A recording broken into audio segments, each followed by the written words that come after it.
Dipersembahkan oleh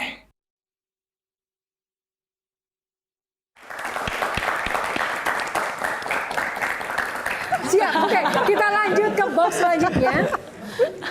Kita buka box nomor berapa, silakan Pak Andri memilih.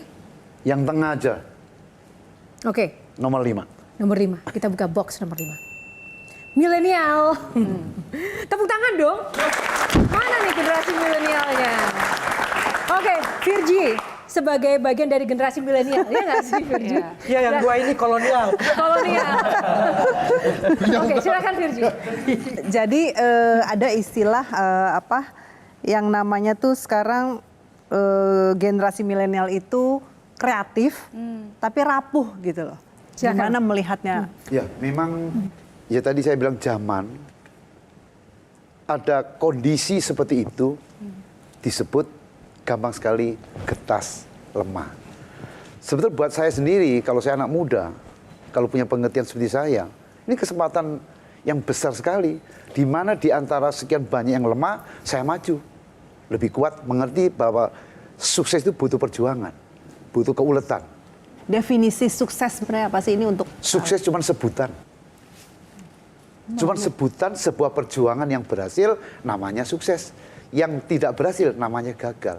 Sehingga saya meraih keberhasilan adalah menikmati proses perjuangan saya. Dan ini yang dibutuhkan. Sampai melahirkan satu filosofi. Success is my right. Sukses adalah hak saya. Sukses bukan milik orang-orang tertentu.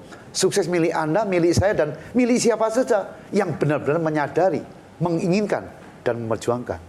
Kalau milenial itu mengerti, menyadari ada kelebihan, potensi yang bisa dikembangkan, dan diinginkan, dan diperjuangkan, pasti akan jadi anak muda yang luar biasa. Sedikit saja sebelum ditambahkan ya, persoalannya adalah tidak semua anak-anak muda ataupun anak zaman sekarang, zaman dulu itu beruntung juga untuk tiba-tiba langsung ketika dia dalam titik terendah tiba-tiba langsung kayak bangkit. Butuh lingkungan yang baik. Tidak semua punya keberuntungan itu. Butuh sosok yang mungkin mendampingi dia. Nah, bagaimana ketika orang-orang ini tidak seberuntung mungkin rekan-rekan yang mungkin pada saat itu memiliki lingkungan yang mendukung, lingkungan yang bagus. Mungkin saya menyampaikan hasil survei tentang perbedaan baby boomers, kemudian Gen X dan Gen Y. Ini survei dunia. Kalau baby boomers, mereka berpikir bagaimana supaya aman, tenang. Karena bapaknya, ibunya hidup di zaman penjajahan. Sehingga ketenangan utamanya. Nah, tapi kalau Gen kita nih, Gen X, bagaimana supaya kita bisa punya materi, punya rumah, punya mobil. Tetapi Gen Y, Gen Z, mereka ingin mencari asik-asik aja gitu kan. Dia ingin tenang, nyaman. Sehingga dicolek sedikit kenyamanannya, dia akan pindah. Nah, tetapi ada kekuatan hebat. Anak-anak milenial sudah selesai dengan mencari kepastian uang karena bapak ibunya sudah kaya, misalnya. Anak-anak milenial sudah selesai tentang katakanlah kepastian. Tetapi anak milenial tidak selesai tentang eksistensi diri. Maka dia sukanya potret, kemudian mencari like, kemudian juga ingin mencari purpose. Dia berada pada tingkatan tinggi motivasi dalam hidup. Nah, kalau kita mampu mengarahkan mereka ke situ, mereka inilah yang akan jadi perubah bangsa. Baik. Oke. Baik. Dan sekarang ke Kak Mary ya. Milenial zaman sekarang itu ada kata toksik. Oke, toksik di pekerjaan, toksik dalam pertemanan, dalam pergaulan apapun itu. Bagaimana sih kita itu bisa juga memiliki terang gitu kan dalam pikiran dan hati kita agar tidak toksik, agar kita tetap bahagia gitu. Oke. Karena mungkin yang nonton banyak milenial ya, jadi saya tidak hanya mengucapkan kata-kata, tapi saya mencoba untuk menunjukkan supaya bisa lebih mudah dan lebih relevan. Oke, jadi izin ya. Oke, saya geser dulu biar bisa terlihat. Oke, jadi kalau saya kasih lihat, ini apa? Center. Oke, center itu harusnya kalau dipencet pasti nyala terang, betul? Kita coba ya. Nyala nggak? Enggak.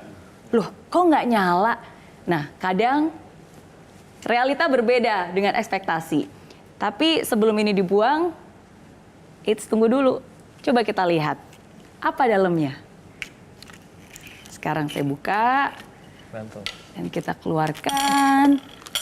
Wow, terang aja isinya apa nih? Batu. Terang aja senternya nggak nyala karena isinya sampah, ada jarum, ada buangan, ada koran bekas, ada kain bekas dan seterusnya.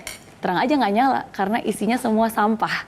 Hal-hal yang kita nggak tahu dan bahkan kita nggak sadar. Tapi ketika kita sadar dan kita tahu harusnya diisi dengan baterai, kita lihat.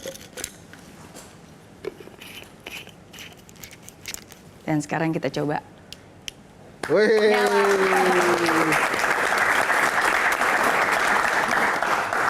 Nah, jadi menurut saya kadang kita berharap tahun 2024 akan bersinar dan cerah. Dan ketika itu tidak terjadi, kita menyalahkan banyak hal dan bahkan kita membuang jauh-jauh mimpi itu. Hampir dibuang nih senternya. Jadi kalau senternya adalah ibarat diri kita, dengan harapan, dengan iman, dengan kasih, dengan hal-hal yang baik, maka saya yakinkan tahun 2024 akan menjadi tahun yang terbaik juga.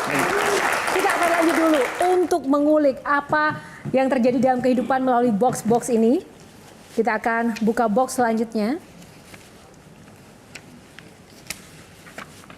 Untuk Pak Ari, box nomor berapa? Kata-kata favorit, 7. 7 Budi Utama. 7. Kepo plus 62.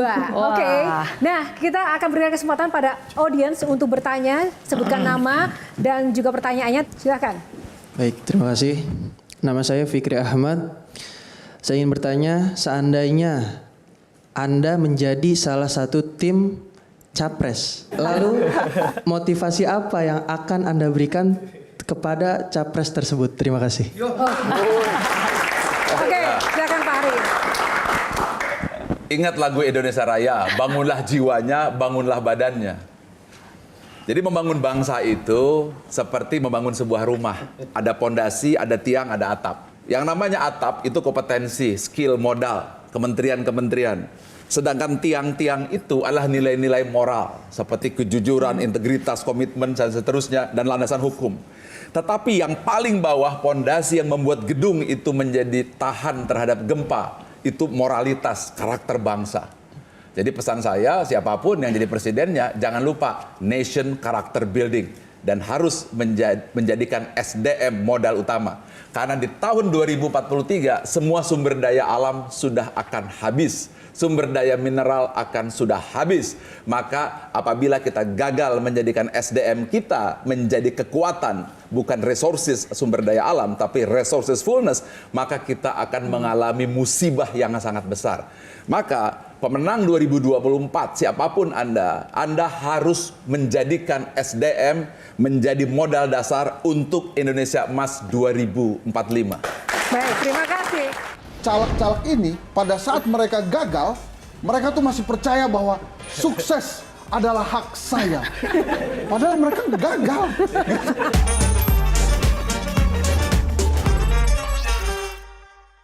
Dipersembahkan oleh